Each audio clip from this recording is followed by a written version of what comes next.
Gawa tayo ng pulutan. Ito, nakakita ako ng balat ng baboy. Hiniwa ko lang siya ng maninipis. Pagkahiwa ng maninipis, pinainit ko na yung kawali. Tapos nilagyan ko na rin siya ng asin. Tuloy-tuloy lang ang halo. Dito gagawin natin siyang chicharon.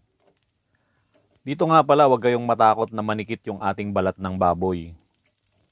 Dahil kusang maaalis yan sa pagkakadikit niya kapag halos maluluto na. Tulad niyan, kung nakikita nyo, wala nang naninikit sa ilalim. Tuloy-tuloy pa rin ang paghahalo niyan. Hanggang sa makita natin kapag namumutok na yung balat ng baboy. At halos golden brown na yung kulay, doon na natin siya hahanguin. Pagkahango, pinalamig ko lang siya ng mga 1 oras tapos nagpainit na ako ng mantika. Dapat sobrang init. Yan, tignan nyo, nagsalang na ako ng ilang piraso. Kapag lumutang yan, siguradong luto na yan. Hanguin na natin. Sarap nitong pulutan. Sarap to, may sawsawang suka na maanghang, pinitpit na bawang, mayroong paminta, sili. Halika, papak tayo.